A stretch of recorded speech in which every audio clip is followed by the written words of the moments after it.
How's it going, guys? This is Legendary Nats coming at you again.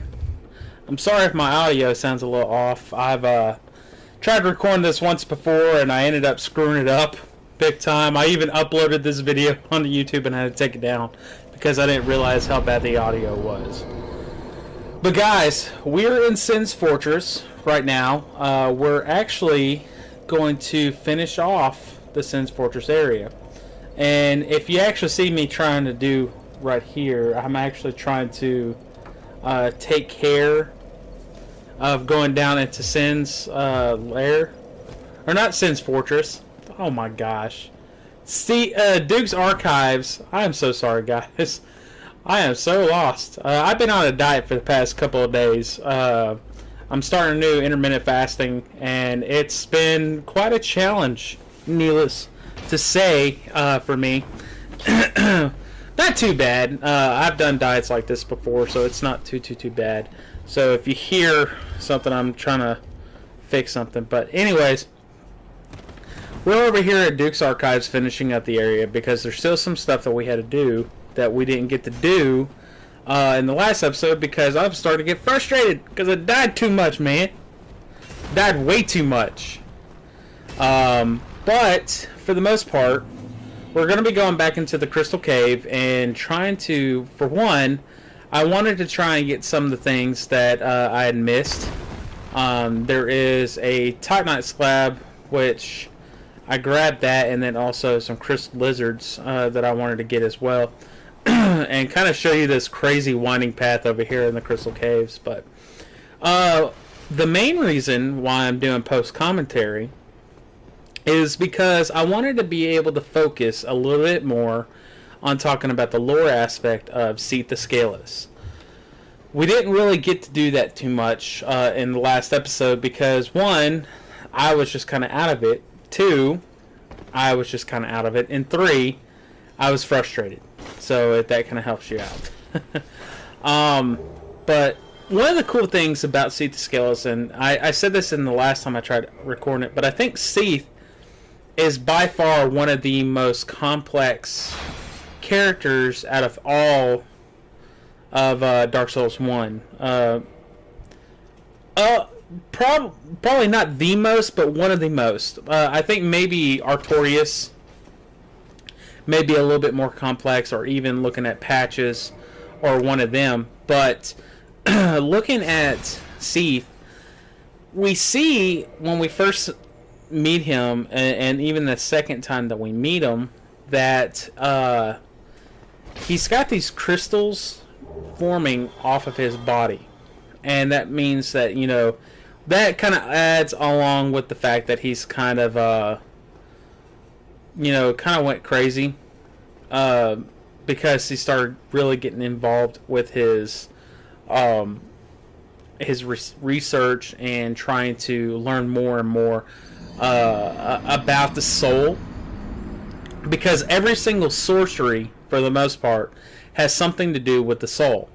You know, Crystal Soul Spear, which is the most powerful version other than White Breath, or White Frost Breath, or White Crystal Breath, whatever it is, the Dragon's Breath attack, which forms crystals whenever you use it. Same thing with, and I'm going to get onto the crystals in just a minute. But you have Homing Soul Mass, you have Soul Arrow. All of these different spells have the name Soul in it. And there is a reason behind that. The reason behind it is because the fact that he has been experimenting on the soul and learning how to create sorceries out of it. Havel hated Seath with such a passion because he believed he was an abomination, and plus he was a dragon. A lot of the hunters of that time, dragon hunters and dragon slayers, hated dragons, which kind of begs the question about why Goff didn't really mention much about Seath. It may have been because he was considered, I guess, a quote-unquote ally because he turned against his own species due to his own jealousy of not having the immortal stone scales. Because the dragons are considered a living material. If you would try to kind of compare it to something along the lines of, I guess you could say a tree, for the most part. Though trees are living, we consider them as a material as well, to a certain extent. You know, we cut them down, we use the remains of the tree to be able to create, you know, build homes, build furniture, stuff like that. The arch dragons were considered a living material. They were not considered, though, truly as a living being, but they were considered kind of like a material that was a head of like a rock or something like that. And right here we come across our boy Logan's stuff, his armor and his catalyst, which his catalyst is the second strongest catalyst in the game. It's really good. I can't read the description, so if you want to read the descriptions, feel free to excuse me, to pause the video. But we see that Seath was jealous because of this, because he didn't have these scales. So he was inevitably going to die. And, well, I could say that probably to a certain extent, because life and death didn't actually exist until the Lord Soul, the first flame was lit.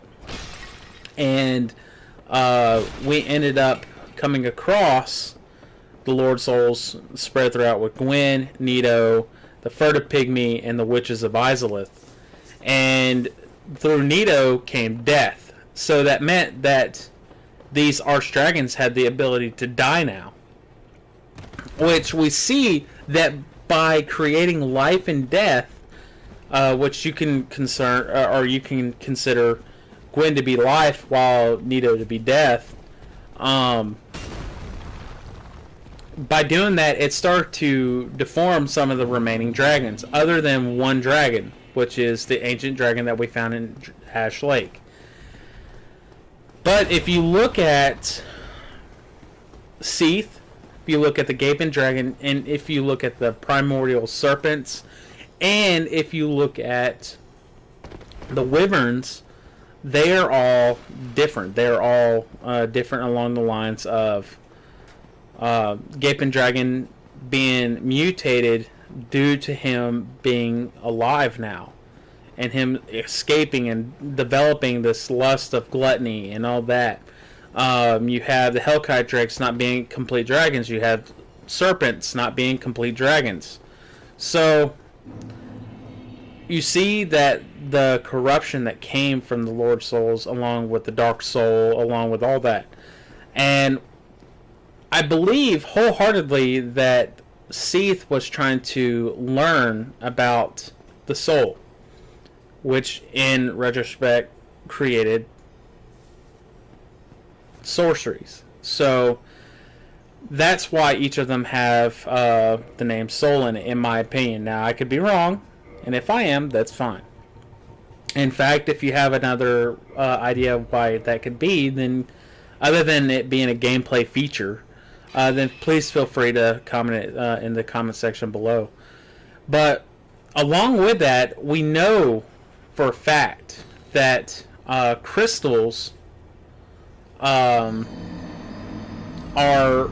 basically the beginning of a soul, or not the beginning of the soul, but it was beginning to become a, I guess you could say a cell for the soul. And they become a lot more solidified, and then finally they become crystals. I think that's where some of Seath's deformities start to come in, because he was already deformed from the very get-go. Not having scales, he's blind, which Logan tells us in one of his dialogues, and he was inevitably going to die because he didn't have his scales. And he's also considered he's the albino dragon. So all of those factors play into the fact that he is deformed all around. And how does he combat this all around, or these deformities? One, he doesn't ever combat his blindness or his ability to be or his paleness But what he does combat against his mortality is probably the second most powerful item in the entire series of Dark Souls, which is the primordial crystal, which we tricked him to break and made him vulnerable to death and attack. He discovered how to actually become immortal by utilizing a crystal. This adds on to everything that comes with Seath the Scaleless and his ideas of, you know, immortality and wanting to utilize crystals and to experiment with the soul. We could see that hands down by the research behind him, and the fact that he goes mad because of his research, which is a sad aspect and is one of the reasons why you know, he probably didn't have any access anymore. I think he was somewhat locked into his archives, you know, which could be wrong. But we know for a fact that his particular studies, and if you go all throughout his entire place, it is specifically, there's so much stuff inside of the entire... I know my mind is so warped right now. It's I'm trying to get all my thoughts out, and it's been very interesting trying to do this. But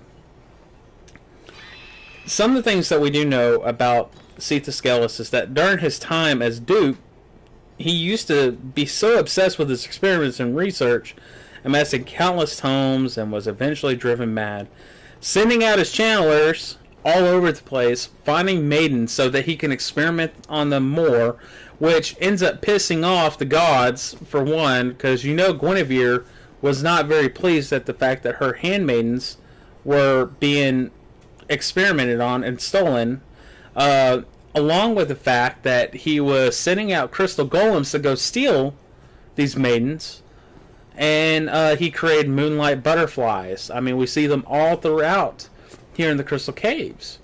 And I think he even had some aspect into creating the clams. I think something comes along with the clams, and I think it's because he may have been trying to find a way to combine, maybe not combine, I could be saying it wrong, but I think he was doing something along the lines with the clams, because if you actually look inside the clam's mouth, there are tons and tons of skulls. So it's just... there's a lot to try to dive into whenever it comes to Seath the Scaleless. I'm just being honest with you. And I could probably, if I had better equipment, I could probably sit here for an entire video talking about the complexity of Seath. So, all in all, whenever it comes to Seath, and all in all, when it comes to Duke's archives and everything that's come across with him, I think this kind of boils down to him being one of the more complex characters. He's one of my more favorite characters. I don't really care that much for his boss fight, to be quite frank with you. His boss fight, one, I don't like gimmicks a lot of times in boss fights. And Dark Souls 3, there's a gimmick against Yorm the Giant, and I'm not a big fan of it. I mean, it's cool, but I'm just not a big fan of gimmick bosses. There's just... I don't ever like them. But after you get past that gimmick and you discover, you know, something specific about this primordial crystal, if you remember looking at the actual intro of him coming into the cave where we were at, he has specifically... they pan over to that whenever they first show that. Then you see Seath flying in out of nowhere with this weird looking body, you know. But he all in all is a great character in my opinion. I know my thoughts are just all over the place, and I'm sorry. Like I said, I've been on this diet, so I've been struggling really hard with trying to keep my thought process in line. But now we're heading up into the first boss room where we first found Seath, going into the place where all these crystals were at. And I'm pretty certain this is where he sat in there and started going mad over and over and over again. And we saw that Logan himself was going mad while reading the tomes and learning the different magics. And lo and behold, here's Logan himself. It is sad to see that such a fun character who, because he is so obsessed with wanting to learn the spells that Seath the Scaleless created. Because in Vinheim, the school that is surrounded by sorcery is Vinheim Dragon School. Seath is the godfather of all sorcery. So, and we also pick up his crystal catalyst. We pick up the large ember, and his hat, which is cool, which is freaking magical, that everything clips through it. It's pretty cool. But we see the reason why he had that hat was because he really just did not want people messing with him while he was studying. And Miyazaki-san actually says in a few interviews that the characters and the bosses of Dark Souls each represent one of the sins, one of the 7 deadly sins. And I guess you could say for Seath and even for Logan, it would be the gluttony of wanting to, or the envy. You could kind of consider both, but envy would probably be the sin to associate with what they are doing, because they were constantly trying to learn more and more and more, and wanting to build up their knowledge and get stronger and all this stuff, and then it ends up making them go mad. We see multiple times, even in American history or European history or any part of the world history, some geniuses go crazy because they end up, in their research, they end up going crazy because they've been researching it so long, and when they finally feel that they've discovered the truth, it ends up making them go crazy. Not always. They really utilize that in like different mediums, anime, movies, TV shows, books. I mean, let's look at one of the best anime, in my opinion, in my top 5, which is Full Metal Alchemist. Both that and Brotherhood. It's definitely Brotherhood more than the original, but we see that, for example, Shao Tucker was one of the prime examples of someone who is envious and ends up going mad. Or even Scar's brother from the original Full Metal Alchemist anime, where he's studying alchemy and ends up going insane because of his desire to learn about alchemy. So we see that concept of it. Now we're heading down into the the New Londo ruins, and we're going to be taking on the next boss, which is the Four Kings. And they're probably, I know the Dark Wraiths and the Four Kings actually have some significant lore to them, but it's not on the same extent as like a couple of the other ones. Like the Witches of Izalith, they have a whole entire area that we can learn all about them. We have the Catacombs and the Tomb of the Giants, where we can learn all about them. All about Nito. We have all of Anor Londo, where we can learn about Seath the Scaleless and Gwyn himself. So, what do we have in New Londo other than Ingward? Ingward's the only one who ends up telling us anything about the Four Kings, and he really just tells us that they're an abomination. And the only other things that we can learn from them is just by item descriptions and the small little bit of detail that we can learn from Ingward. But one of the things I can definitely say with the boss fight with the Four Kings, before I start diving into lore, first off, Four Kings tends to be one of those bosses that can be a challenge, especially for even speedrunners, because of he's a DPS test, and he doesn't hit that hard with a sword, but he has magic attacks that do a lot of damage. And if you're not careful, you can really get screwed over. And the armor I'm wearing is not particularly good because it has like no poise whatsoever. If I had poise, it'd be a little bit different, but that's not the case, unfortunately. But with the Four Kings, he has this AoE attack that you'll see that hits me like 3 times. Does a good chunk of damage to me. So he's really not that hard, but you have to make sure that whenever you fight him, you have to make sure that you wear the ring that you gained from Sif. If you don't, you'll just fall to your death. And there's actually a NPC that you can get to come help you. It's Witch Beatrice. I could not get her for 2 reasons. 1, I didn't summon her against the Moonlight Butterfly, and 2, I wasn't human. At least I don't think I am. It's hard to tell from this. I don't think I am. No, it doesn't look like I am. But I wasn't human, so I couldn't actually do anything along those lines. I know you're probably wondering, well, Satan, how can you tell or not tell that you're human or not right now? Like I said, SHAREfactory has a terrible editing system, and so whenever you try to use it, it minimizes the page or the picture, so I can't really see. So that's one of the other aspects of trying to fight the Four Kings that I don't like. And over here on your right, that's where the summon sign would be for Beatrice.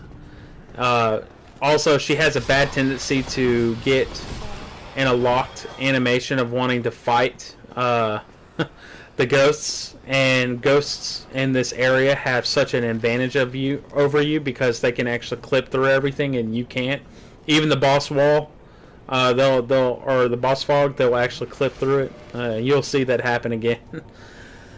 But now to go into the lore aspect of the Four Kings. The Four Kings, to me, has a cool appearance to them. That's the lore. Not really. If you look at every single hollow and look at yourself, like take off all your armor and you look at your own character, you'll see on your left part of your chest that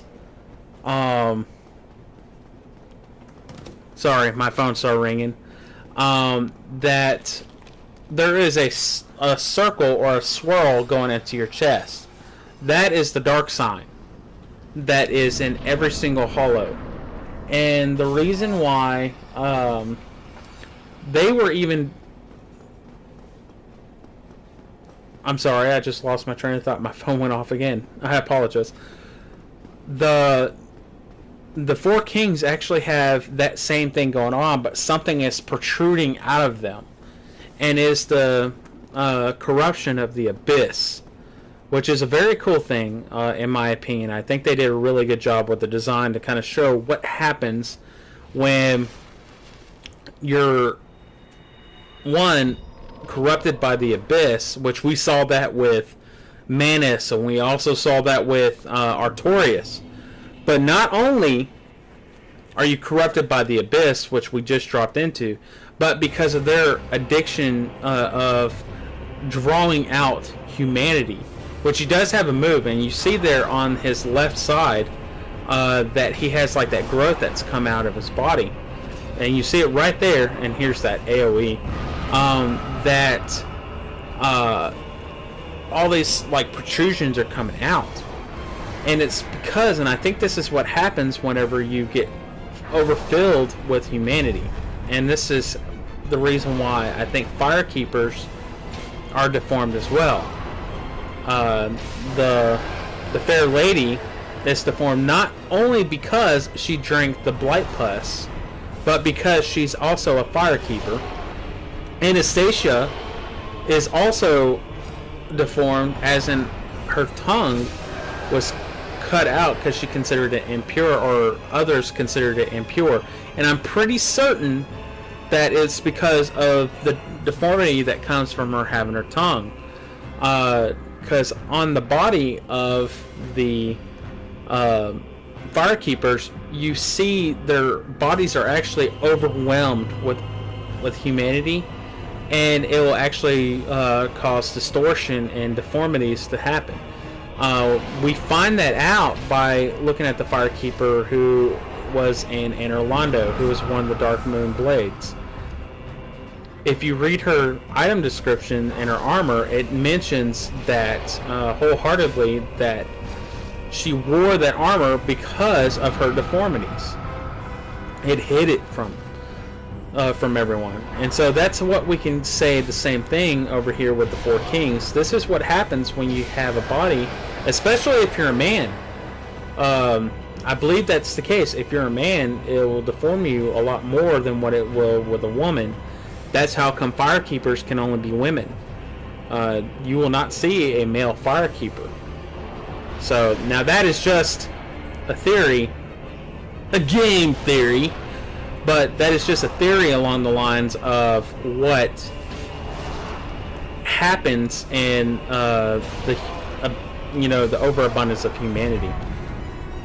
I mean, we even saw that Manus, who is one of the furtive pygmies, and I said, yes, I said one of the furtive pygmies, how deformed he was. So, and we have finally finished all of the bosses besides one. We are in the abyss, and right now, if you actually took on the Four Kings before you placed the Lord Soul, you would actually have a different primordial serpent coming to you instead of Frampt. His name is Caft, and he actually brings you into the Dark Wraiths. I'll have to do it on the New Game Plus that I'm going to be going through so I can get that achievement.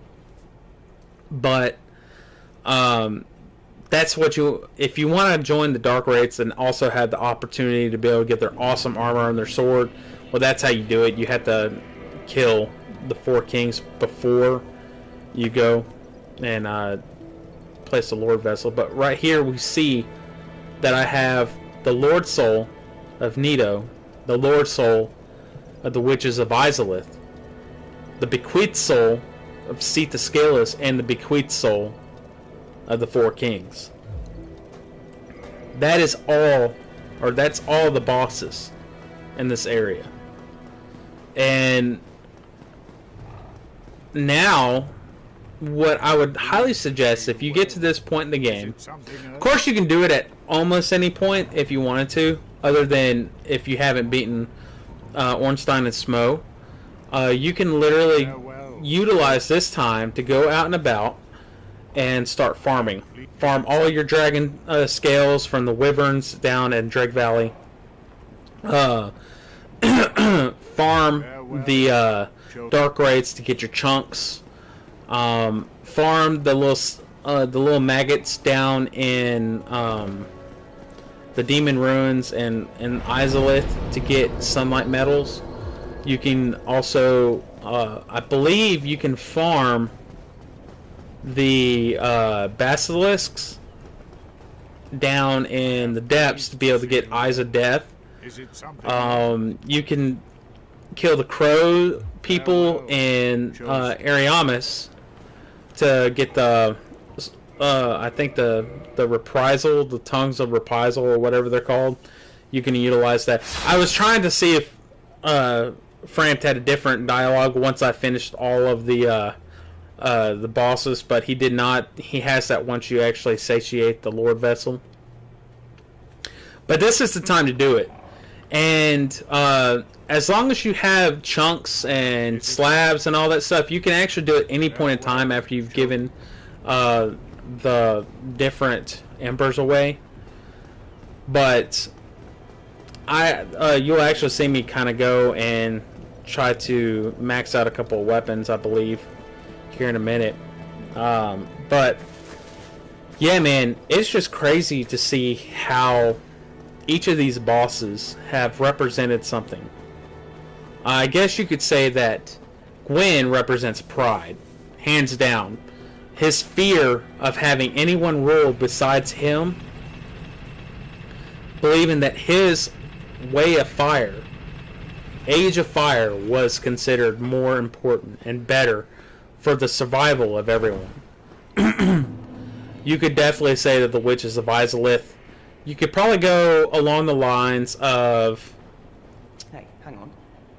That's yes, it certainly is. Well, I guess you could probably go along the lines with her being envy, What do you say, friend? while Seth Scales would be considered greed, because he wanted everything. The Witches of Izalith probably would be envious, because they're wanting to also recreate something that should never have been done before, which is create the first flame by recreating it. And because of that, she created the Chaos Flame, and due to that, ended up creating demons and distorting everything down in Blighttown and in Lost Izalith. Then you could say that the Four Kings probably were, or Nito. I consider Nito probably around the area of sloth, considering he sleeps most time. So that's what I consider him for the most part. And then for the Four Kings, I guess you could say Wrath along with him, because the Four Kings were going around and just stealing people's humanity just because. And they were actually acknowledged by Gwen because of their foresight. And then they were bequeathed the Lord Vessel, or not the Lord Vessel, but the Lord Soul of his. And then out of it, he just went around, or they just went around and started stealing people's humanity left and right. And I'm pretty certain that would probably fall along with Wrath. If not, tell me what you think about it in the comments below. So, guys, we're getting to the end of the video, and I just wanted to kind of give just a bit of closing statements real quick. In the next episode, we'll be taking care of a few loose ends, and then we'll be finishing the game. I want to thank you guys for joining me in this ride, and thank you so much for dealing with my crazy commentary this evening. So I want to thank you guys, and I'll catch you guys next time.